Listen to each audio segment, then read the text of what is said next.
주의 보좌로 나아갈 때에 어떻게 나가야 할까?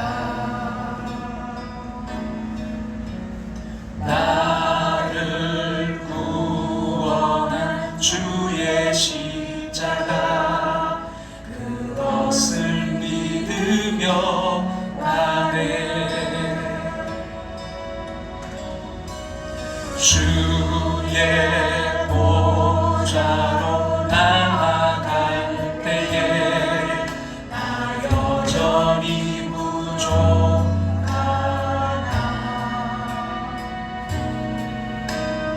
나를 부으신 주의 그 사랑 그것을 믿으며 가네. 자격 없는 내 힘이 아닌 오직 예수님의 보혈로 자격 없는 내 힘이 아닌 오직 예수님의 보혈로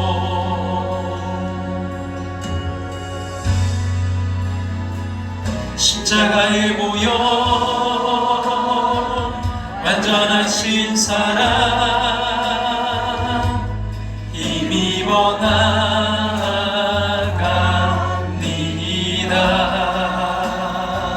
십자가의 보혈 완전하신 사랑 힘입어 예배합니다.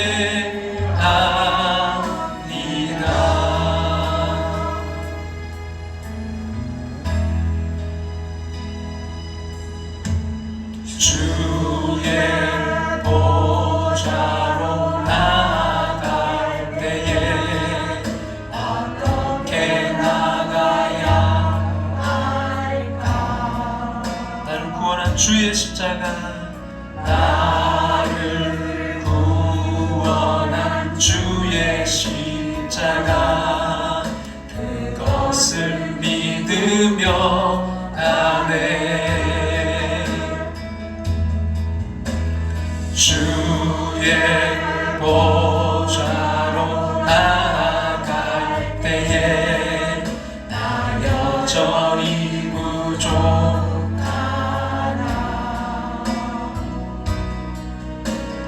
나를 부으신 주의 그 사랑 그것을 믿으며 가네. 자격 없는 내 힘이 아닌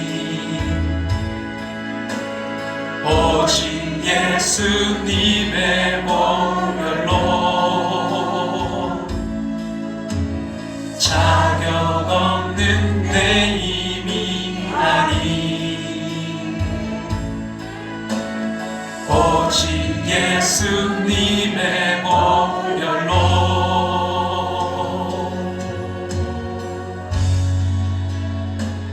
십자가의 보혈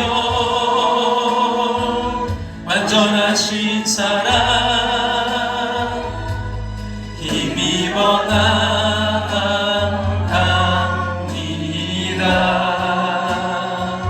십자가의 보혈 완전하신 사랑 힘입어 예배합니다.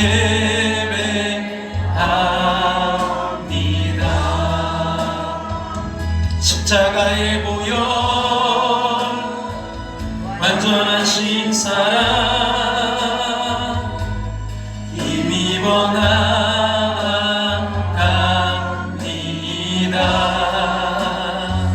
십자가의 보혈 완전하신 사랑 힘입어 예배합니다. 십자가의 보혈 완전하신 사랑 힘입어 나갑니다.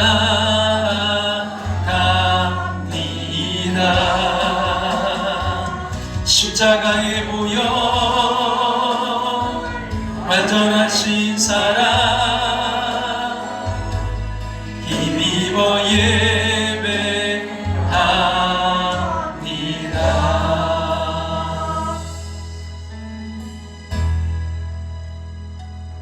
십자가에 보여 완전하신 사랑 힘입어 나갑니다.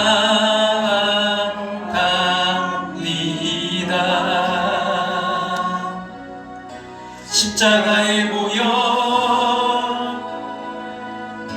완전하신 사랑 힘입어 예배합니다.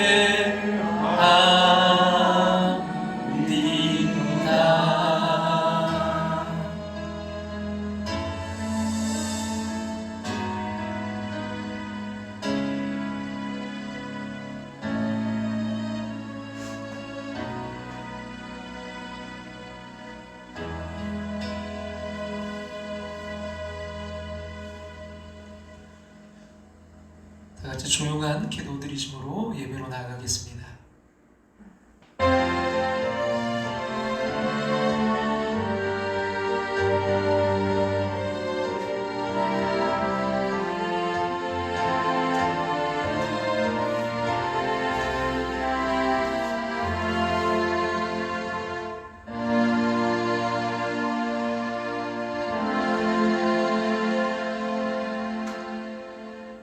예수께서 이르시되 내가 곧 길이요 진리요 생명이니 나로 말미암지 않고는 아버지께로 올 자가 없느니라.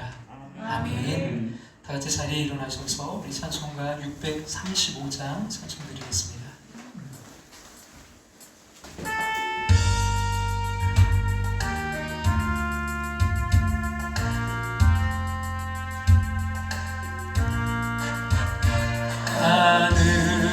하늘에 계신 아버지 이름 거룩하사 주님 나라 임하시고 뜻이 이루어지이다. 은교할 양식 주시고 우리들의 큰 죄 다 용서하시고 또 시험에 들게 마시고 주께서 구원하소서. 대개 주의 나라 주의 권세 주의 영광 영원히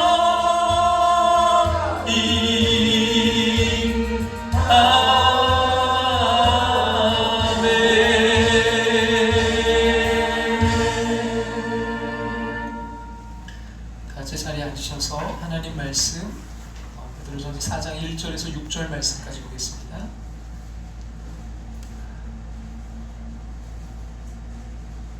베드로전서 4장 1절에서부터 6절 말씀 신약성경 381쪽입니다. 찾으셨으면 다 같이 함께 보도록 하겠습니다. 그리스도께서 이미 육체의 고난을 받으셨으니 이는 너희도 같은 마음으로 갑옷을 삼으라. 이는 육체의 고난을 받은 자는 죄를 그쳤음이니 그후로는 다시 사람의 정욕을 따르지 않고 하나님의 뜻을 따라 육체의 남은 때를 살게 하려 함이라. 너희가 음란과 정욕과 술 취함과 방탕과 향락과 무법한 우상 숭배를 하여 이방인의 뜻을 따라 행한 것은 지나간 때로 족하도다. 이러므로 너희가 그들과 함께 그런 극한 방탕에 다름질하지 아니하는 것을 그들이 이상히 여겨 비방하나 그들이 산자와 죽은 자를 심판하러 예비하신 이에게 사실대로 고하리라. 이를 위하여 죽은 자들에게도 복음이 전파되었으니 이는 육체로는 사람으로 심판을 받으나 영으로는 하나님을 따라 살게 하려 함이라. 아멘. 함께하는 교회에 오신 모든 분들, 또 이 시간 영상으로 예배를 참여하신 모든 분들 주님의 이름으로 축복하고 환영합니다. 여러분, 그 코로나가 많이 이제 확산이 많이 되고 있는데요. 여러분, 마스크가 굉장히 중요합니다. 이 마스크를 잘 쓰시면 어쨌든 여러분 그 코스크도 조심해야 된다고 하더라고요. 최대한 마스크 잘 쓰시고 손발 소독 잘 하시고, 그러면 건강하게 또 이렇게 보내실 수 있을 줄 믿습니다. 2022년 성경 통독, 여러분 성경 읽기표에 따라서 이렇게 함께하고 계신데요. 3월 여러분 성경 읽기표가 함께 준비되어 있습니다. 여러분 미리 또 혹시 못 오시는 분들도 있을 수 있어서 보통 2주 전부터 여러분 다음 달 성경표를 이렇게 드리려고 해요. 그래서 여러분 가져가셔서 활용해 주시기 바라고요. 혹시 제출을 못하신 분이 계시다면 헌금 시간에 제출을 부탁드립니다. 19회 대전 선흥지방회가 2월 26일 토요일 날 있습니다. 오후 2시에 대전 산성교회에서 있는데요. 이 코로나로 인해서 참석이 참 어렵습니다. 그래서 참석이 어려우신 분들, 왜 그러냐면 이게 그 회의가 진행되려면 그 정족수가 있습니다. 과반수의 출석에 뭐 몇 분의 3분의 1의 동의라든지 뭐 3분의 2의 찬성이 있어야 뭐 이렇게 통과되는 것들이 있기 때문에 그 위임장을 그 지방에서 요청이 왔어요. 그래서 오시든 못 오시든 다 일단 써주시는 게 좋을 것 같아요. 혹시 대부분 못 오실 것 같으니까. 그래서 그 위임장 여러분 좀 부탁을 드리고요. 그 몸이 아프신 분들을 위해서 여러분 또한 계속해서 기도를 부탁드립니다. 기도드리겠습니다. 사랑의 하나님, 거룩한 주일 예배의 자리에 있게 하심을 감사드립니다. 허물 많은 저희들 예배를 통해 하나님의 뜻을 깨닫게 하심을 믿습니다. 보혈의 능력으로 정결케 하셔서 온전한 예수 그리스도의 사람이 되게 하여 주시옵소서. 인생살이가 광야 같아 쉽지 않습니다. 아픔과 상처, 한숨과 탄식, 어려움과 괴로움, 많은 일이 우리를 힘들게 합니다. 때마다 일마다 지키시고 보호하셔서 승리케 하여 주시옵소서. 항상 소망을 품고 주를 더욱 찬송함으로 다시 서는 2022년 되게 하여 주시옵소서. 함께 잊지 못하고 객지 외국 군대 또 병상에 있는 성도들이 있습니다. 곳곳에서 영상으로 함께 또한 예배드리는 이들도 있습니다. 모두를 기억하여 주시고 각자 있는 자리에서 성령의 인재가 가득한 예배를 드리게 하여 주시옵소서. 시간 말씀 전하는 종에게 성령의 기름 부으셔서 능력 있게 선포케 하시고 치료와 회복 시간 되게 하여 주시옵소서. 우리 주 예수 그리스도의 이름으로 기도합나이다. 아멘.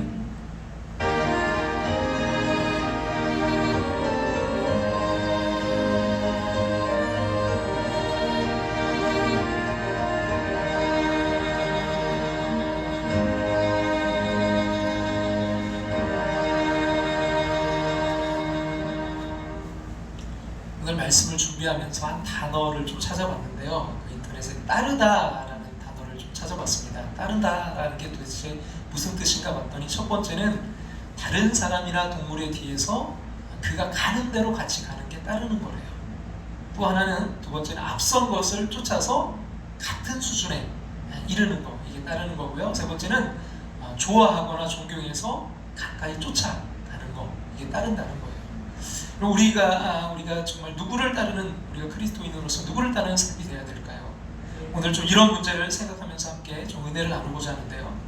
여러분, 오늘 말씀을 통해 좀 느껴지는 감정이 있어요. 여러분, 얼마나 간절하게 교회 공동체를 향해서 호소하고 있는지 알게 되는 것이죠. 여러분, 우리가 알듯이 그리스도께서 육체의 고난을 받으심으로 죄의 문제를 해결하였음에도 불구하고 계속해서 이 죄 가운데 있는 사람들을 바라보며 가지시는 안타까운 심정입니다. 이런 짧은 글을 좀 본 적이 있는데요. 미국에서 실시한 한 조사에 의하면 새해 결심이 성공할 확률은 8%에 불과하다고 했습니다. 그러니까 새해 결심하잖아요. 근데 그게 보면 몇 %만 성공한다고요? 8% 보통이. 그래서 훨씬 더 낮을 수도 있다는 것입니다. 결심을 한 사람들 25%는 일주일 만에 포기했고, 그리고 30%는 2주 안에 그리고 한 달 안에 반 가까운 사람들이 50% 사람들이 포기했다고 합니다. 작심삼일이 아니라 작심 30일 안에 절반 정도가 목표를 포기했고, 결국 연말에 가서 결심을 이룬 사람들이 10%도 안 된다는 것입니다. 우리가 이제 1년 우리가 성경 통독하려고 목표를 세웠는데, 그래도 감사한 게 우리가 1월도 했는데 많은 분들이 함께 했고요. 포기하지 않을 거라고 믿어요. 그리고 우리 함께 끝까지 우리가 한번 하는 말씀 전체를 한번 읽어보고 또 한번 말씀으로 우리가 살아가기를 결심하는 그런 올해가 되기를 원하는데요. 그러면서 이렇게 이야기해요. 이것은 그 사람들이 이렇게 10%도 안 되는 것은 목표 자체가 잘못된 것이 아니고 대개는 실행하는 방법이 틀렸기 때문이라고 했습니다. 이렇게 표현했어요. 목표 자체가 잘못된 것이 아니고 대개는 뭐라고요? 실행 방법. 그러니까 여러분, 실패의 원인이 이 방법의 문제였다는 이 분석에 좀 우리가 주목해 보길 원하는데요. 결국 이 이야기를 오늘 말씀과 대입해 보면 하나님 믿기는 하는데 삶의 방법, 그러니까 아직도 옛 삶의 흔적을 벗어나지 못한 것에 대한 안타까움이죠. 오늘 보면 2절에 보시면 하나님께서 우리를 부르신 그 목적이 분명한데요. 오늘 핵심 말씀이죠. 우리 같이 한번 2절 말씀 같이 한번 읽겠습니다. 그 후로 다시는 사람의 정욕을 따르지 않고 하나님의 뜻을 따라 육체의 남은 때를 살게 하려 함이라. 여기 보니까 다시, 이게 영어 성경에서는 no longer 라고 표현했는데요. 그러니까 더 이상 죄를 짓지 말라는 거예요. 더 이상 정욕을 따르지 않는 삶. 여러분, 유진 피터슨의 그 메시지 성경에서 이 1절과 2절을 이렇게 이제 해석했는데요. 같이 한번 보실까요? 예수께서 여러분이 지금 겪고 있는 모든 고난과 그보다 더한 고난을 겪으셨으니 여러분도 그분처럼 생각하는 법을 익히십시오. 여러분의 고난을 늘 자기 마음대로 살려고 하던 죄악된 옛 습관을 끊는 기회로 삼으십시오. 그렇게 할 때 여러분은 자기 욕망의 압제 아래 살기보다 하나님께서 원하시는 삶을 추구하면서 자유롭게 살아가게 될 것입니다. 문맥을 통해 알게 되는 것이 있는데, 죄가 고난을 겪지 않으려는 그런 욕망에서부터 온다는 거죠. 결국 죄는 인간의 정욕을 따라서 늘 그냥 자기 마음대로 편하게 살려는 그런 욕구에서부터 시작된다는 것입니다. 그래서 또한 단순한 고난을 피하려는 소극적인 동기에서뿐만이 아니라 자신의 육신의 욕망을 이루기를 원하는 인간 본성에서 키인하는 것이기도 합니다. 참 놀랍게도 이런 베드로가 경험했던 당시 교회나 오늘날의 교회에서 동일하게 이 욕망의 문제는요, 하나님의 뜻을 가리는 가장 원초적인 문제입니다. 연세대학교 이제 명예교수님 백세가 이제 모신 김영석 교수님의 어떻게 믿을 것인가에 나오는 그런 이야기 하나를 좀 소개하려고 하는데요. 이 김영석 교수님이 충남 예산의 한 이제 감리교회에서 이제 집회를 할 때 그 만났던 청년의 이야기예요.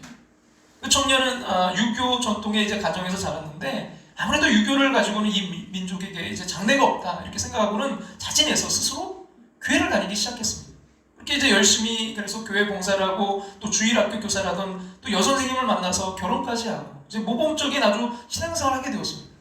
근데 이제 시골에서만 신앙생활하던 이 청년이 그 전국의 지도자들이 모이는 연회, 여러분 우리가 이렇게 감리교회는 지방이 있고 또 연회가 있거든요. 그러면 그 연회에서 이제 이분이 참석하게 된 거예요. 서울로. 그래서 아주 흥분과 감격 속에 그 참석한, 근데 이 정동 감리교회에서 있었던 일이에요. 이렇게 이제 표현했는데요. 그런데 불행한 사건이 벌어졌다. 감독 선출 투표가 있었는데 역사상 유례가 없는 105번의 투표가 벌어졌던 것이다. 그러니까 뭔가가 이제 계속 막 서로가 저기 하고 법적인 뭐 하고 하니까 이게 몇 번이요? 105번이나 이걸 투표를 했다는 거예요. 그러니까 이분이 거기에 막 충격을 받은 거예요. 어떻게 교회를 대표하는 그런 리더를 뽑는데 양보도 안 하고 서로가 하겠다고 막 저렇게 그 혈안이 돼서 그 자리를 그렇게 탐하는 그런 모습들을 보면서 이분이 너무나 그냥 충격을 받은 거예요. 그래서 이렇게 표현되어 있습니다. 내가 속았구나. 그래서 그 후로 그는 교회를 등지게 되었다. 가족들에게도 면목이 없었다. 살 용기마저 잃어버렸다. 그는 모든 일을 단념하고 외항 선원이 되어서 배를 타고 한국을 떠나 떠돌아다니는 신세가 되었다. 그리고 그 충격과 실망을 달래기 위해 계속 술을 마셨고 결국 알코올 중독에 빠지고 말았다. 이 이야기를 들은 이제 김영숙 교수님이 이 청년에게 그 당시 그분에게 이렇게 말을 했대요. 뭐라고 했냐면 당신은 예수를 믿은 것이 아니라 교회와 목사를 믿었던 것입니다. 이제라도 예수를 믿어야 되겠습니다. 조용히 성경을 읽으시고 그리고 그리스도께서 다시 나를 찾아달라고 기도를 드리십시오.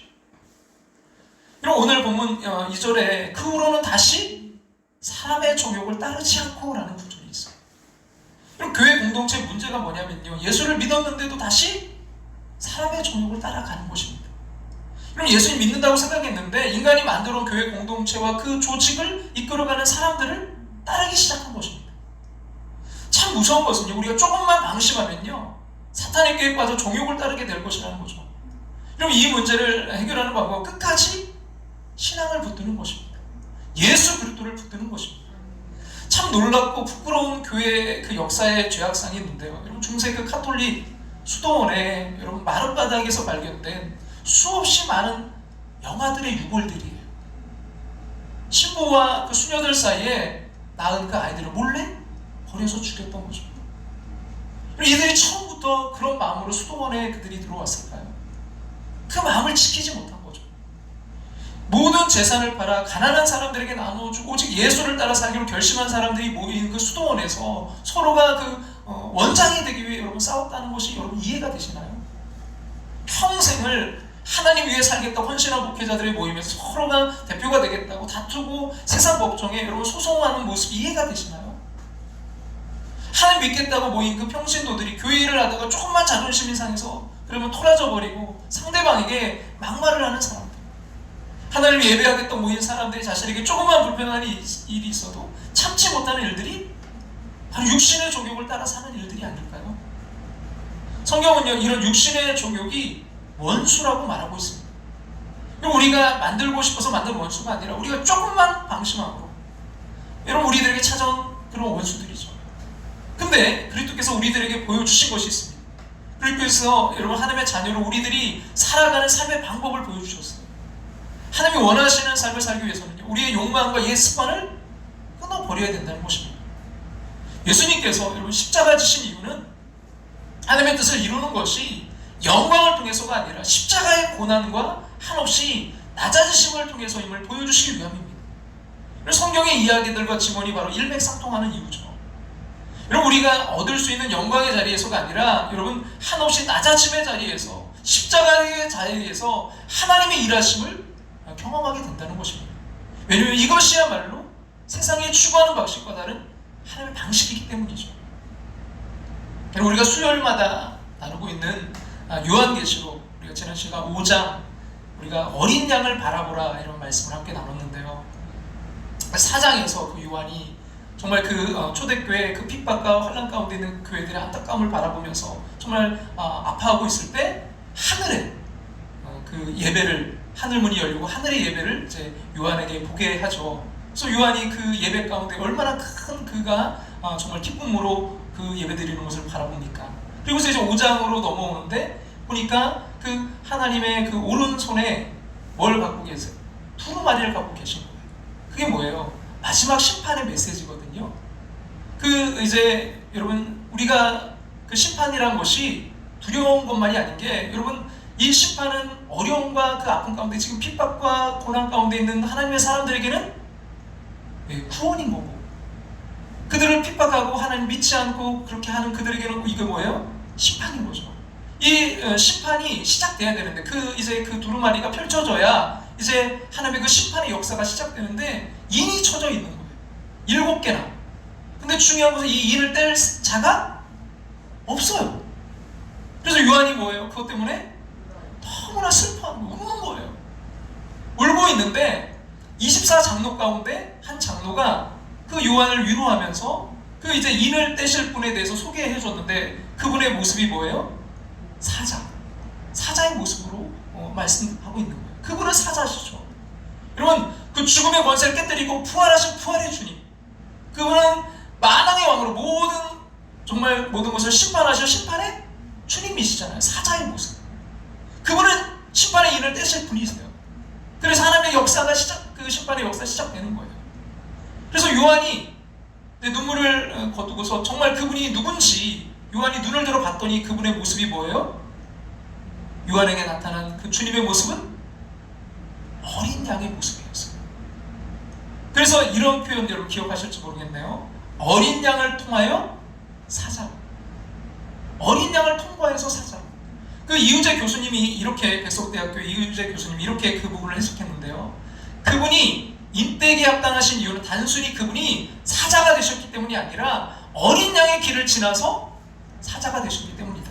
주님은 세상이 언제나 악을 처단하는 방식으로 선호하는 총각칼의 방식으로 군사력을 통한 힘의 과시가 아니라 뭐예요? 십자가의 연약함을 통해서 이기시는 것이다. 다시 말해 지는 것으로 이기는 방식이다. 다시 말해 뭐라고요? 지는 것으로 이기는 방식이다. 아니 좀 더 정확히 말하면 져주는 것으로 이기는 방식이다. 놀라운 표현 아닌가요? 져주는 것으로 이기는 방식, 이것이 바로 주님의 방식, 이것이 십자가의 방식이라는 거예요. 그래서 어린 양의 길을 지나서 사자가 되신 것입니다. 여러분 오늘 이 땅의 질서는 근데 처음부터 끝까지 사자죠. 그러나 여러분 성경이 가르쳐주는 원리는 그게 아니에요. 희생과 죽음과 무너짐으로 말미암아 이기는 거, 어린 양을 통해서 사자가 되는 십자가의 길입니다. 우리 이 방식이 아니라 늘 사자가 되길 원했던 거 아닐까요? 그래서 여러분 주님의 역사가 우리 가운데 나타나지 않은 것은 아닐까요?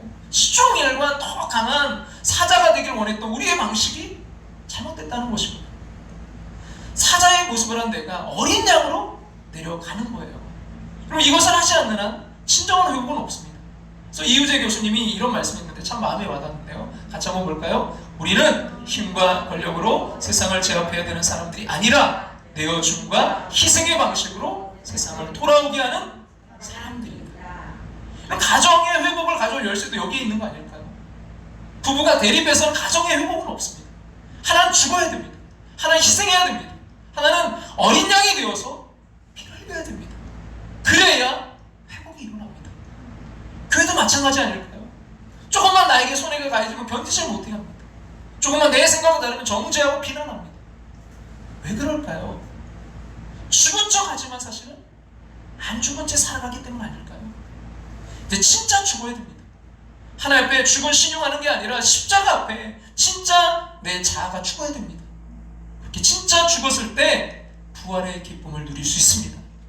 우리 모두가 그 기쁨을 누리게 되기를. 그래서 진정한 회복이 우리 가운데 여러분 임하기를 주님의 이름으로 축원합니다. 교회의 문제는 하나님 믿는다고 하면서 예수님이 살아가신 그 방식대로 살아가려고 하지 않는다는 거예요. 우리가 하나님 알기 전에는 고난을 벗어나 욕망대로 사는 것이 옳은 줄 알고 살았지만, 좋은 것인지 알았지만 그리스도를 통해 알게 된 게 있어요. 하나님이 원하시는 삶을 살기 위해서는 고난을 당해야 될 때도 있다는 것이죠. 하나님의 뜻대로 산다는 것은 더 이상 그래서 육신의 정욕대로 아래 살지 않는다는 거예요. 여러분 그리스도인과 여러분 비그리스도인의 차이가 뭘까요? 여러분 교회에 출석하면 그리스도인이고 교회에 출석하지 않으면 여러분 비그리스도인일까요? 그리스도인으로 산다는 것은 자신의 삶의 주인이 그리스도가 되는 것이고, 비그리스도인으로 산다는 것은 여전히 삶의 주인이 자신이라는 것입니다. 어떤 성경 공부 그림을 보니까 그 하트가 있는데요. 두 개 똑같이 하트가 있어요. 근데 의자가 있고 그 하트 안에, 근데 하나는 그 의자 위에 그리스도가 있고 아래 내가 있어요. 또 다른 그림은 그 하트 안에 의자가 있는데 하나는 뭐예요? 내가 있고 밑에 그리스도가 앉아 있어요. 예, 이게 이제 그리스도인과 비그리스도인을 이제 나타내는 그림이겠죠. 내가 주인 되냐, 그리스도가 주인 되냐. 근데 거기 보니까 충격적인 게 뭐냐면 그 밖에는요 사탄이에요. 그러니까 여러분 교회에 왔으면 우리는 적어도 뭐예요? 사탄에게 우리는 그 보좌를 내주는 존재는 아니잖아요.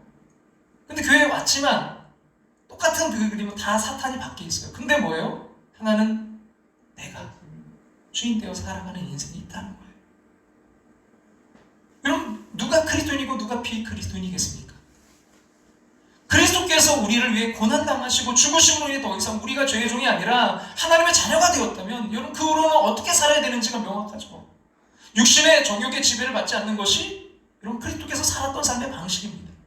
여러분 겟세마네에서 기도하시던 주님의 모습 기억하시나요? 내 뜻이 아니라 아버지의 뜻을 구하셨던 그 주님의 모습 말이죠. 정욕을 이기는 길은 단순한 감정적 차원의 문제가 아니라 우리들의 구체적인 삶에서 경험되고 그것이 행동으로 나타날 때입니다.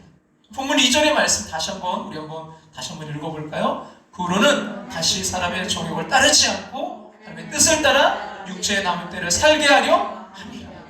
이 말씀 우리가 어떤 사람이 되어야 될지에 대해 가장 명확한 바람이 아닐까요? 여러분, 우리 그리스도인들에게 있어서 가장 중요한 것은 무엇으로 부르심을 받았느냐는 거예요. 오늘 본문은 두 가지를 여기서 이야기하고 있는데요. 하나는 뭐냐면 다시 사람의 정욕을 따르지 않도록 우리를 부르셨다는 거고요. 또 하나는 뭐예요? 오직 하나님의 뜻대로 살도록 우리를 부르셨다는 거예요.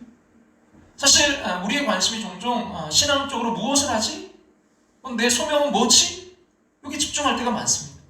근데 가만히 생각해보면요, 그 무엇보다 중요한 것은 우리가 그리스도의 제자로 부르심을 받았다는 거예요. 그러니까 뭘 하느냐 이것보다 어떤 사람으로 부르심을 받았느냐는 거죠. 그 청년들을 대상으로 이제 사역하시는 한 사역자분이 좀 안타까운 마음으로 이런 말을 했던 적이 있어요. 많은 청년들이, 젊은이들이 소명을 찾기 위해 그냥 아무 일도 시작하지 못하고 질문만을 던진다는 거예요. 그러니까 내 소명이 뭐지? 어떤 일을 해야 될까? 그걸 계속 묻고 그걸 찾고 그것에 대해 계속 질문만 갖고 있다는 거예요. 물론 그러면서 이렇게 합니다. 물론 신앙적으로 귀하지만 진정 중요한 것은 하나님의 사람들이 하는 모든 일이 하나님 앞에 귀하다는 생각 가지고 임해야 된다는 것이죠. 그러니까 어떤 일을 하느냐보다 내가 어떤 사람이냐, 그래서 그 일 가운데서 내가 정말 그 하나님의 뜻이 뭔지를 찾아가는 사람, 그렇게 하나님의 사람으로 일을 하다 보면 자신이 하는 일이 하나님이 원하시는 일인지 아닌지를 깨닫게 될 것이기 때문입니다. 이런 소명의 발견을 위해서 이 세 가지를 좀 생각해 보면 좋을 것 같은데요. 첫 번째는 뭐냐면 지금 내가 하고 있는 일을 좋아하는가. 여러분, 좋아하는 일을 하는 거 굉장히 이게 큰 거죠. 또 하나는 뭐냐면 지금 내가 하고 있는 일을 잘하는가. 좋아하고 또 잘한다. 그러면 거의 소명에 가까워요. 근데 더 중요한 게 있어요. 세 번째는 뭐냐면 지금 내가 하고 있는 일을 하나님이 기뻐하시는가. 하나님께 영광이 되는가. 예를 들어서 자신이 도둑질을 잘해요. 좋아해요. 소질도 있어요. 그러나 그것이 하나님을 기쁘시게 하는 일이 아니기에. 신앙적 관점이란 하나님 앞에서 인격적 관계를 생각하는 거죠. 제자의 관계는 일을 시키는 그 일꾼 앞에 앞서서, 여러분, 일꾼에 앞서서 교제의 관계입니다. 인격적이고 개인적인 관계죠. 그 오스기니스가 소명이라는 책에서 이 소명을 이렇게 이제 정의하고 있는데요. 같이 한번 볼까요? 그리스도의 제자로서 우리의 1차적인 소명은 그분에 의한, 그분을 위한 부름이다. 우리를 향한 하나님의 관심은 무엇을 하느냐보다 우리가 누구냐는 것이죠. 이 말은 우리가 얼마나 예수님을 닮아가려는 사람, 인격을 갖추기 위해 노력하느냐는 거예요. 우리가 다시 사람의 정욕을 따르지 않고 살아가야 되는 이유는요, 주님을 닮아가기 위함입니다. 하나님의 뜻을 따라 남겨진 삶을 살기 위함입니다. 그리고 이러한 1차적인 부르심 가운데서 하나님 우리를 다음 소명으로 부르십니다. 이것을 본문 3절과 한번 연결해서 볼까요? 3절 말씀 같이 한번 읽겠습니다. 너희가 음란과 정욕과 술 취함과 방탕함과 향락과 무법한 우상 숭배를 하여 이방인의 뜻을 따라 행하는 것은 지나간 때로 족하도다.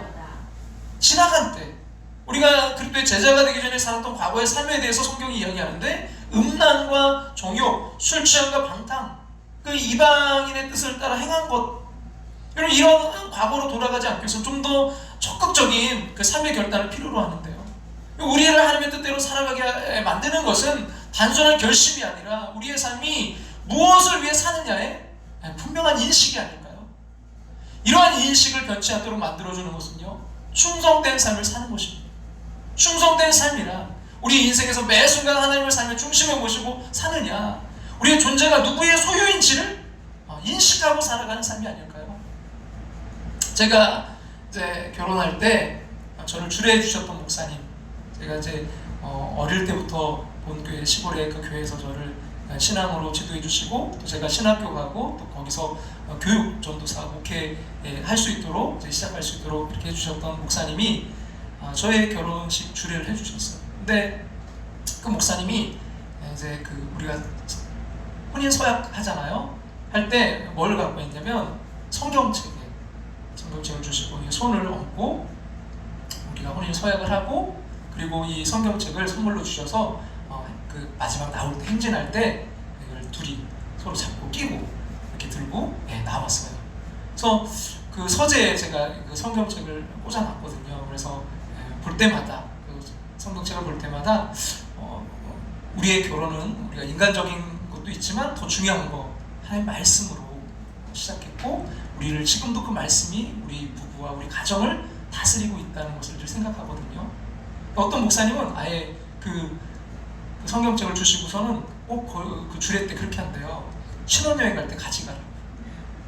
신혼여행 때부터 싸우고 막 그런 게 많거든요. 그래서 가져가라고. 근데 거기다가 이 선물을 살 때 가방을 열면 딱 뭐예요? 보이도록, 열자마자 제일 먼저 보이는 게 뭐냐면 성경책. 그 기준으로 살아가더라고요. 여러분, 결혼식에서 왜 반지를 우리가 주고받을까요? 그 의미가 있지 않겠습니까? 제가 어제 반지를 꼈어요.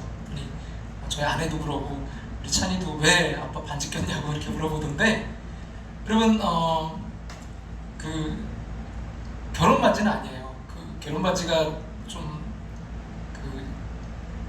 크고 또 좀 그 당시에 그래도 좋은 걸로 서로가 이렇게 아내에게 해주고 저도 이렇게 받았거든요. 그러다 보니까 이게 이제 좀 불편한 거예요.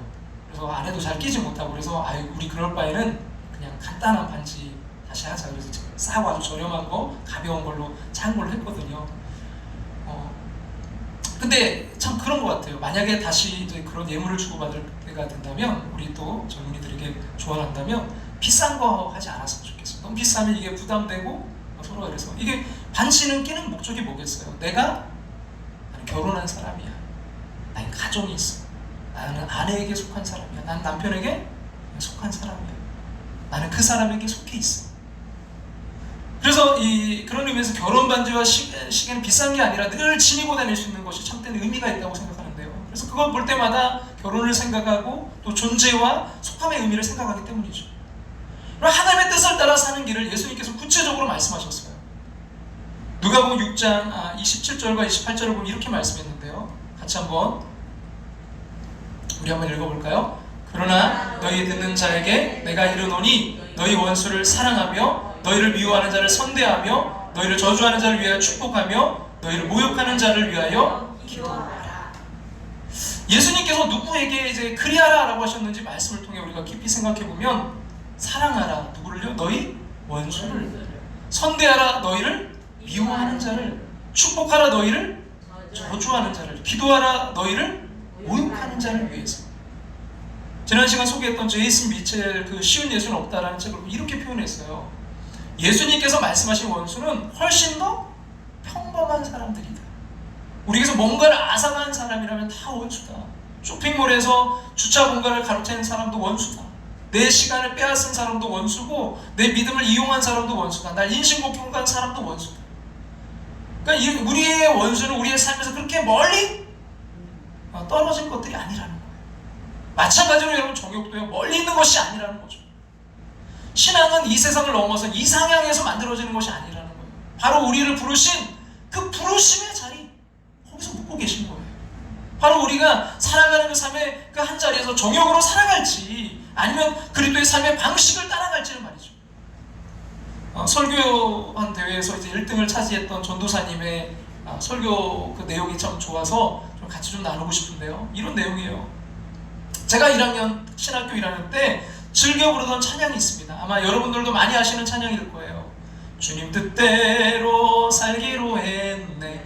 주님 뜻대로 살기로 했네. 주님 뜻대로 살기로 했네. 뒤돌아서지 않겠네. 이 찬양이란 거예요. 제가 이 찬양이 너무 좋아서 항상 흥얼거렸어요. 그런데 어느 학교 수업 시간에 교수님께서 갑자기 이 찬양에 대해 말씀하시는 거예요. 여러분, 주님 뜻대로 살기로 했네, 이 찬양 들어보셨나요? 제가 이제 너무 큰 기쁜 마음에 큰 목소리로 대답했습니다. 예, 그럼요. 그러자 교수님이 이 찬양은요, 아주 큰 모순이 있어요. 분명히 가사에는 주님 뜻대로 살기로 했네 라고 고백하면서 뒤에는 뭐라고 하는 줄 아세요? 세상 등지고 십자가 보내 라고 말해요. 그러면서 그 교수님 이렇게 말했다는 거예요. 여러분, 언제 우리 주님이 세상을 등지셨습니까? 언제 우리 주님이 세상을 무시하셨어요? 그 세상을 사랑하셔서 십자가를 지신 분이 우리 주님 아니신가요? 요한복음 3장 16절에 하나님이 세상을 이처럼 사랑하사 독생자를 주셨으니 그렇지 않나요? 이 전도사님이 충격받았나봐요. 이렇게 표현했어요. 제가 이 말을 듣는데요, 머리를 망치고 한 대 얻어맞는 것만 같았어요. 또 교수님이 한 말씀 더 하셨습니다. 근데 참 마음에 와닿는 말씀이에요. 뭐냐면 여러분이 정말 주님 뜻대로 살기를 원하신다면 세상을 등지고 사는 것이 아니라 세상을 등에 지고 살아가야만 합니다. 여러분 정말 주님 뜻대로 살기를 원하신다면 세상을 등지고 사는 것이 아니라 세상을 등에 지고 살아가야만 합니다. 이 말씀에 너무나 동의해요. 우리는 하나님의 교회로서 세상을 등에 지고 살아가는 자들입니다. 아파하는 영혼들, 죽어가는 영혼들을 등에 치고 생명을 향해 걸어가는 자들입니다. 때로는요, 그것이 우리에게 너무나 버겁게 느껴질 수 있어요. 때로는 우리가 그것 때문에 넘어질 수도 있습니다. 하지만 그럴 때마다 여러분 이거 하나 기억했으면 좋겠어요. 우리 주님이 흘리셨던 눈물과 땀방울이 우리에게 생수의 강물이 되었듯이 우리가 흘리는 눈물과 땀방울이 생수의 강물이 될 것입니다. 그럼 오늘 본문 가운데서 가장 흥미로운 구절이 이 4절과 5절 말씀인데요. 같이 4절과 5절 말씀 같이 한번 읽겠습니다. 이러므로 너희가 그들과 함께 그런 극한 방탕에 다름질하지 아니하는 것을 그들이 이상히 여겨 비방하나 그들이 산자와 죽은 자를 심판하기로 예비하신 이에게 사실대로 고하리라. 이 부분을 메시지 성경으로 다시 한번 제가 옮겨볼게요. 읽어볼게요. 같이 한번 읽겠습니다. 물론 여러분들의 옛 친구들은 그들과 함께 어울리지 않는 이유를 이해하지 못할 것입니다. 그렇다고 해서 그들에게 일일이 설명할 필요가 없습니다. 그들은 장차 하나님 앞에서 책망받을 자들이니 말입니다. 그리고 우리가 크리스천으로 살아가는데 가장 힘든 게 뭘까요? 우리의 삶의 방식이 세상과 다르다는 것이죠. 세상이 우리를 이해하지 못한다는 거죠. 아니, 이해 정도가 아니라 우리가 살아가는 방식을 비방하고 모욕하고 핍박한다는 거예요. 근데 여러분 이런 모든 것들에 대해서 일일이 설명하거나 과민하게 대응하지 말라는 거예요. 근데 이 말을 자칫 오해하면 세상을 무시하거나 대응하지 말라는 도피 혹은 회피가 될 텐데, 진정한 의미는 뭐냐면 우리가 가야 할 길을 꿋꿋이 가라는 거예요. 그리고 우리에게 있는 그 믿음이 뭐죠? 의의 최후 승리를 믿으면서 그 마지막 심판 때의 모든 것이 다 드러나게 되리라는 거죠. 그들은 장차 하나님 앞에서 책망받을 자들이니 말입니다. 그 고스톱 아시나요? 고스톱 좀 쳐보셨나요? 여러분 이미 이제 점수 막 몇 점에서 점수가 났는데 고를 하는 사람이 있죠. 멈추지 않고 고, 자신 있게 원고, 투고, 쓰리고 막 이렇게 외치는데, 근데 저는 요건 잘 몰랐어요. 쇼당이 있대요. 아세요? 네. 전문가들은 달라요. 이 쇼당이 그게 저희가 알고 있는 게 맞는지 모르겠어요. 이제 막 할 때 고를 외칠 때 이제 그러니까 이걸 자기가 갖고 있는 패를 받아서 고를 더 할 거냐, 아니면 이제 못하게 상대방이 가져가도록, 또 다른 사람이 가져가도록 이렇게 해서 하는, 그게 맞나요? 쇼당한다. 아니에요? 뭐죠? 예, 제가 설명드려요. 네. 예. 이제 세 명이 할 경우에 어느 거 하나를 낼 때 이 사람이 승을 하고, 또 어느 거 하나를 낼 때 이 사람이 승을 할 수가 있어요. 그러니까 네. 둘 중에 하나가 승리하는데 뭐를 내줄 건가? 네, 그러니까. 그러면 이제 물어보는 거죠. 그죠. 예, 어떤 거를 내줄 건가? 이 사람이 나는 이제 그 사람 거 내줘도 괜찮다. 이쪽에 있는 사람 거 내줘도 괜찮다 하면은 이쪽에 있는 이제 이 사람이 날 수 있는 거를 이 사람이 날 수 있는 걸 내주는 거죠. 네. 예, 그러니까 결국은 그거죠. 내가 그 사람이 해도 쇼당을 해도 나는 날 자신이 있으니까 난 필요 없어. 네. 그리고 원고, 투고, 쓰리고를 계속 부르는 사람이 있다는 거잖아요. 쇼당이 필요 없다. 예. 그 사람은 뭐겠어요? 내 패가 좋다. 확실하다. 예. 난 승리할 수 있다. 네가 그거 나 안 줘도 나는 상대방이 줘도 승리한다. 이거의 관점이 바로 쇼당의 그 의미잖아요. 예, 여러분 가장 중요한 것은 뭐예요? 이미 우리는 주저할 필요가 없다는 거죠. 자신의 손에 확실한 패를 가지고 있는 사람. 우리는 이미 확률을 될 사람이 아니라 영적으로 우리 이겨놓고 싸우는 싸움을 싸우고 가고 있다는 거예요. 가장 중요한 것은 이 모든 패를 다 가진 다음에는 결국은 다 뭐예요? 마지막에는 보여줘야 되는 거죠. 그리고 최후 승리는 가장 좋은 패를 가진 그 사람의 몫이 되는 것이죠. 그런 생각합니다. 여러분, 하나님의 방식으로 이 세상 살아가는 사람들이 이미 가장 좋은 패를 쥐고 사는 사람들이에요. 우리가 예전에 함께 봤던 그런 동영상을 하나 보려고 하는데요. 그 홈런 쳤던 110kg의 거구 제레미 스캇 브라운에 관한 이야기인데요. 그 정재원 군목님께서 이제 설교했던 그 내용, 그걸 가지고 좀 우리가 좀 나눴는데 잠깐 다시 한번 좀 보면서 말씀 나눌까요?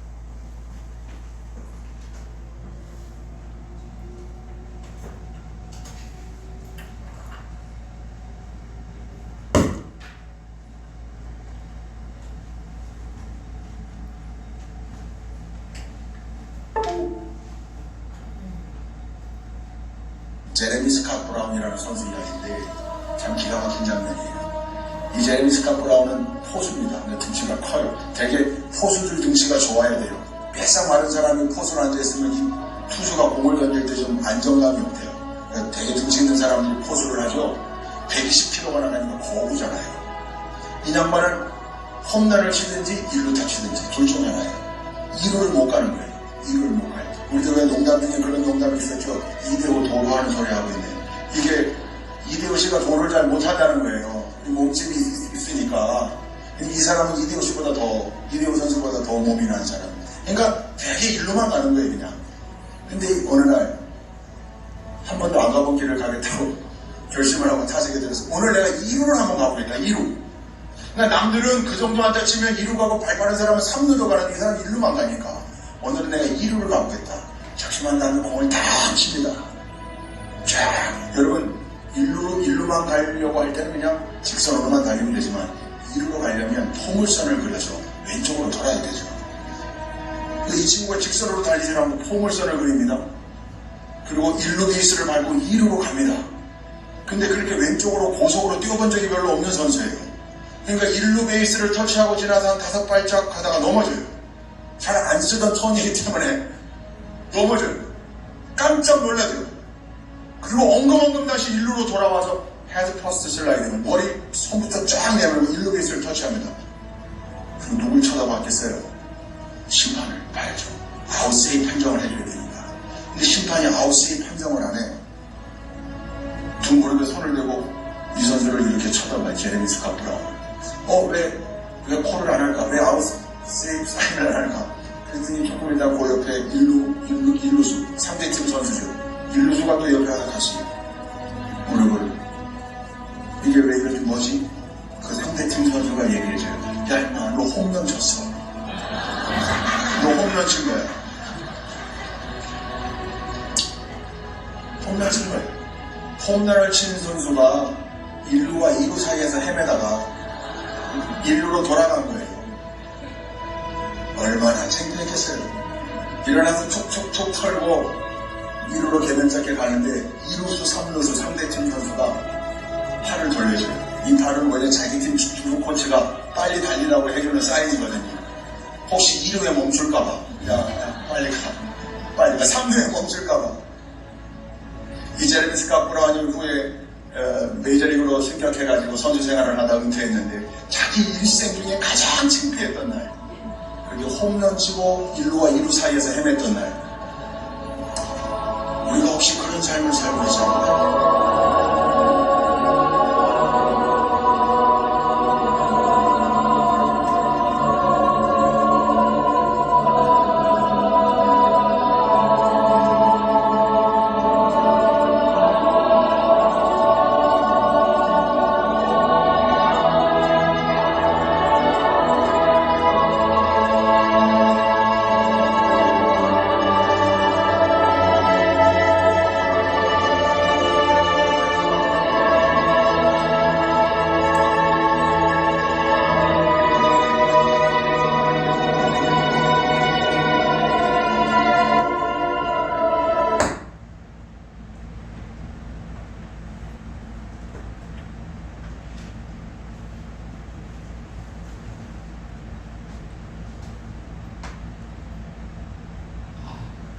굉장히 인상적이죠. 홈런을 쳤는데 모르니까 뭐예요? 다시 1루로 돌아가는, 그 1루와 2루 사이에서 다시 1루로 돌아가는 인생.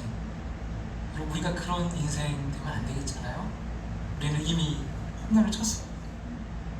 우리가 가지고 있는 배가 여러분 뭐죠? 영원한 생명과 죄를 이기신 그리스도의 능력입니다. 그 어떤 악의 세력도 견줄 수 없는 능력과 우리가 영광스러움을 가지고 있습니다. 때때로 세상이 우리를 이해하지 못한다면 그렇게 뭐 구차하게 변명하려고 하지 말라는 거예요. 우리에게 주어진 그 길을 가라는 거예요. 더 이상 죄를 짓지 말고 다시 세상의 그 욕에 넘어지지 말고 육신의 종에게 무릎 꿇지 말고 말이죠. 오늘 말씀 가운데 가장 실제적이기도 하고 가장 흥미로운 게 바로 있는데요. 세상이 우리 크리스천들을 비방하는 이유 가운데 하나가 단지 이해하지 못하기 때문이 아니라는 것이죠. 근데 4절 말씀에 보니까 뭐냐면 너희가 뭐예요? 그들과 함께 그런 극한 방탕에 다름질하지 아니하는 것을. 그런 이야기죠. 지금 초대교회 사람들이 어떤 사람이냐면 예수님 믿기 전에 그냥 그 세상 사람들처럼 극한 방탕에 다름질하던 사람들이에요. 그 극한 방탕이 뭐 어느 정도의 방탕함인지는 모르겠지만 중요한 것이 이제 같이 그 방탕 생활하다가 예수를 믿고 나더니 자신들과 함께하지 않는다는 거예요. 삶의 방식이 달라진 거예요. 여러분, 진짜 이상한 건 하나님 믿는 사람들을 세상이 이상하게 여기지 않는 거 아닐까요? 더 이상 육신의 종욕을 따라 살지 않는 것이 이상해야 돼요. 더 이상 이 세상의 가치를 따라 악착같이 살아가지 않는 것 보면서 이상하게 생각해야 돼요. 근데 지금 우리의 교회, 우리의 모습, 우리 한국교회의 모습은 어떤가요? 우리가 세상과 다른 가치를 추구하기 때문에 다르게 보고 그래서 이상하게 여기는 것이 아니라 오히려 세상의 가치를 추구하고, 아니 더 악착같이 세상보다 더해 그 가치를 추구하는 모습을 볼 때 여러분 어떨까요? 여러분, 우리가 세상과 다르게 그리고 확신 있게 살아가야 되는 이유, 죽은 자든 산 자든지 모두가 하나님 앞에 서서 자신이 한 일을 직접 이야기하는 날이 온다는 거예요. 누군가에게는 그날이 두려움의 날일 것이고 누군가에게는 그날이 영광스러운 날이 될 것입니다. 여기서 조금 이해하기 힘든 구절이 여러분 6절에 있는데요. 우리 결론이죠. 우리 6절 말씀 같이 한번 보겠습니다. 이를 위하여 죽은 자들에게도 복음이 전파되었으니 이는 육체로는 사람으로 심판을 받으나 영으로 하나님을 따라 살게 하려 함이니라. 죽은 자들에게도 복음이 전파되었다면 어떻게 설명할까요? 사도 바울의 설명에 따르면 복음을 듣기 전에 살던 사람들에게는 양심을 따라 아니면 그 시대를 따라 하나님께서 이미 말씀하시고 판단하셨다는 거예요. 육체로는 사람처럼 심판을 받는다는 것은 모든 육체는 죽는다는 것이죠. 그러나 영으로는 하나님처럼 살게 된다는 것은 예수 그리스도 안에서 우리가 영생을 얻는다는 것입니다. 우리 신앙인들에게 가장 확실한 거, 우리가 이 세상에서 사람의 정욕을 따라 살지 않을 수 있는 이유, 아니 우리가 하나님의 뜻을 따라 살아야 되는 이유, 그것은요 우리의 삶이 육신으로 끝나는 것이 아니라 하나님처럼 영이 살게 될 것을 믿기 때문입니다. 초대교회 박해는 64년 네로 황제를 시작으로 10대 박해로 불린 엄청난 고난의 시기들이 있었어요. 화형을 당하기도 하고 사자에 물려 죽기도 하고 물소의 뿔에 받쳐 죽기도 했습니다. 또 검투사와의 싸움에서 희생을 당하기도 했어요. 사람들은 영생을 믿는 그리스도인들이 그렇게 허무하게 죽어가는 것을요 비웃었습니다. 하지만 그들의 조롱 앞에서 죽어가는 크리스찬들의 의연함에 환한 그 모습으로 그 천국을 바라보는 얼굴들을 보면서 감동하기 시작했고 믿음에 관한 그 의구심을 갖기 시작했습니다. 더 이상 조롱이 아니라 그렇게 죽어갈 수 있는 사람들에 대한 부러움이 생기기 시작하고 호기심이 일어나기 시작했습니다. 예수님을 주로 고백하는 사람들의 삶과 죽음이 그들과 달랐기 때문입니다. 그러므로 하나님 믿지 않고 우리들을 그 비웃는 사람들 앞에서도 당당하시기 바랍니다. 그들을 알지 못하는 것을 우리가 알고 크고 비밀한 것을 가슴에 품고 있는 사람들이 바로 우리 그리스도인들이기 때문입니다. 세상의 것을 부러워하는 것이 아니라 세상이 하나님의 사람을 부러워하게 될 것입니다. 세상의 것을 가진 것 때문이 아니라 하늘의 비밀을 가지고 있기 때문입니다. 여러분, 이것이 베드로가 그 당시 초대교회의 그 어려운 가운데 핍박 가운데 있던 그들에게, 아니 우리에게 다시 한번 이야기하고 싶었던 것이 아닐까요? 당당하게 다시는 사람의 정욕을 따라 살지 않아도 되는 이유를 말이죠. 아니 이제는 하나님의 뜻대로 살아가야 될 이유를 말입니다. 여러분, 이 찬양 주님 뜻대로 살기로 했네, 주님 뜻대로 살기로 했네, 주님 뜻대로 살기로 했네, 뒤돌아서지 않겠네. 이 세상 사람 날 몰라줘도, 이 세상 사람 날 몰라줘도, 이 세상 사람 날 몰라줘. 뭐라고요? 뒤돌아서지 않겠네. 3절은 원래는 세상 등지고 십자가 보낸데, 세상 등에 지고 십자가 보내, 세상 등에 지고 십자가 보내, 세상 등에 지고 십자가 보내. 더 중요한 건 뭐예요? 뒤돌아서지 않겠네.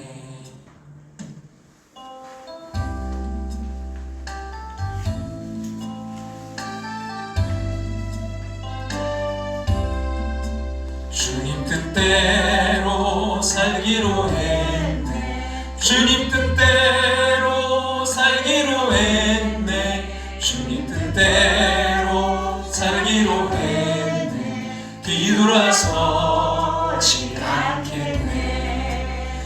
이 세상 사람 날 몰라줘도, 이 세상 사람 날 몰라줘도, 이 세상 사람 날 몰라줘도 뒤돌아서지 않겠네. 세상 등지고 십자가 보내, 세상 등지고 십자가 보내, 세상 등지고 십자가 보내. 뒤돌아서지 않겠네. 주님 뜻대로 살기로 했네. 주님 뜻대로 살기로 했네. 주님 뜻대로 살기로 했네. 뒤돌아서지 않겠네.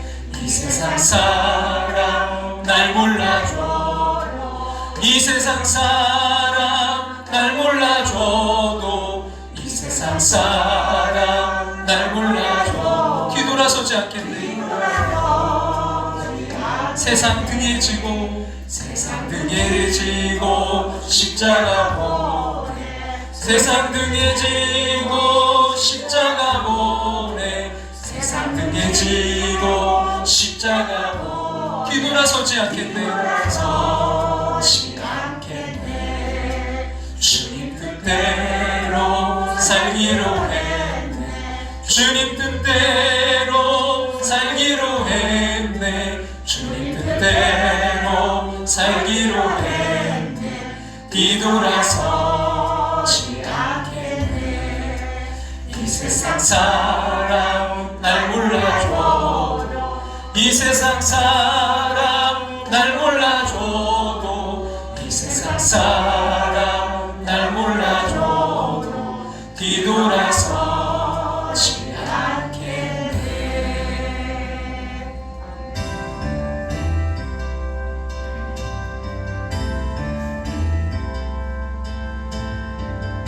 우리 그 길을 당당하게 꿋꿋하게 갈 수 있길 소망합니다. 주님 다시 오실 때까지. 주님 다시 오실 때까지 나는 이 길을 가리라. 나는 이 길을 가리라.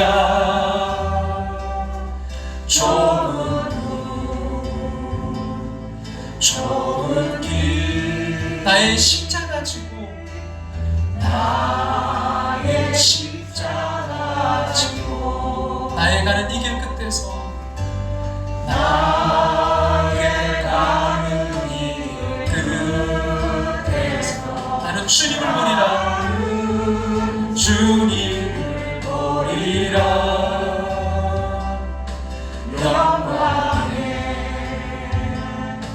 내 주님 나를 맞아주시니, 나를 맞아주시니. 주님 다시 오실 때까지, 주님 다시 오실 때까지 나는 일어나 달려가리라. 주의 영광 못 담궈볼 때 나는 일어나 노래하리. 나는 일어나 노래하리.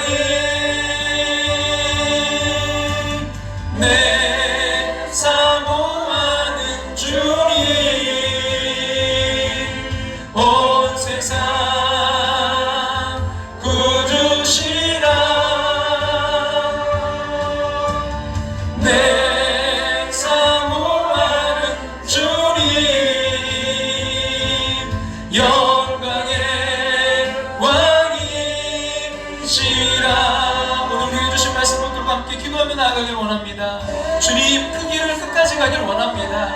주님 하나님의 뜻을 따라가길 원합니다. 다시 아버지 종교계의 삶을 따르지 않고 주님의 뜻을 따라 살아가는 삶이 되기를 원합니다. 주님의 방법으로 살아가길 원합니다. 십자가의 길을 따라가길 원합니다. 좁고험한 길이 심한 이 길이 생명의 길이기에 주님 그 길을 따라가고자 합니다. 십자가의 방법으로 우리 가정이 회복되고 우리 교회가 회복되고 이 나라 민족이 회복되기를 원합니다. 주님 그 길을 끝까지 갈 수 있도록 주여 우리에게 힘주시고 능력과 권능으로 주님 함께하여 주시옵소서. 오늘 우리에게 주신 이 말씀 붙들고 우리 다시 한번 결단하며 주님 앞으로 나아가길 원합니다. 우리 다같이 함께 기도하며 나아갑니다. 아버지 하나님 인도하시고 역사하시고 함께하시고 감사합니다. 주님 함께하시고 인도하시고 역사해 주셔서 아버지 하나님 그 사자를 통하여 아버지는 정말 그 어린 양을 통하여 사자로 나아가셨던 주님과 같이 아버지는 정말 주님 세상의 방법이 아닌 아버지 다시 주님의 방법으로 나아가기를 원합니다. 주님 우리가 어디에 속해 있는지 그것을 잊지 않게 도와주시고 하나님 그 부르심의 목적을 향해 날마다 나아가기를 원합니다. 다시 아버지 그 정죄의 그 정욕의 아버지의 주님의 삶으로 돌아가지 않도록 주님 일로와 이로 사이에 삶에는 인생이 아니라 아버지 우리의 인생은 홈런의 인생 주님 아버지 그 영혼을 향해 끝까지 나아가는 아버지 그 길을 걸어갈 수 있도록 주님 다시 오실 그 주님을 바라보며 아버지 그 십자가 길을 걸어가길 원합니다. 끝까지 가길 원합니다. 주님 힘주시옵소서. 너무나 지쳐있는 이들이 있습니까? 다시 하나님 힘주셔서 그 길을 끝까지 갈 수 있도록 주님 인도하시고 역사하시고 함께하여 주셔서 우리 함께하는 모습들 모두가 아버지 하나님 아버지 그 승리의 길을 끝까지 갈 수 있도록 주님 인도하시고 주님 역사하시고 주님 함께해 주옵소서.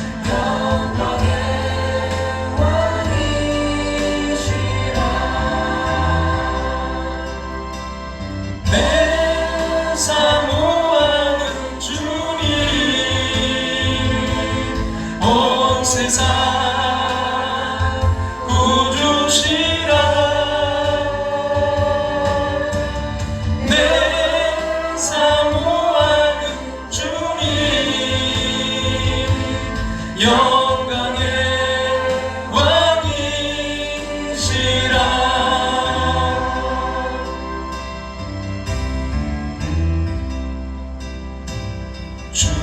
주님 다시 오실 때까지 나는 이 길을 가리라.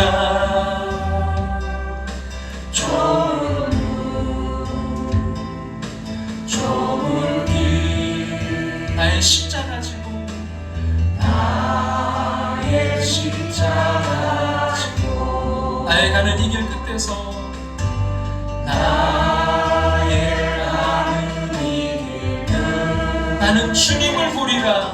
나는 주님을 보리라. 어린 양을 통하여 사자로 나타나신 그 주님 내 주님 나를 맞아주시니 나를 맞아주시니 다같이 일어나서 찬양 드릴까요? 주님 다시 오실 때까지 나는 일어나 달려가리라. 나는 일어나 달려가리라. 주의 영광 온 땅 덮을 때 나는 일어나 노래하리. 내 사모하는 주님 온 세상 구주시라. 내 사모하는 주님 영광의 왕이시라. 내 사모하는 주님 온 세상 구주시라. 내 사모하는 주님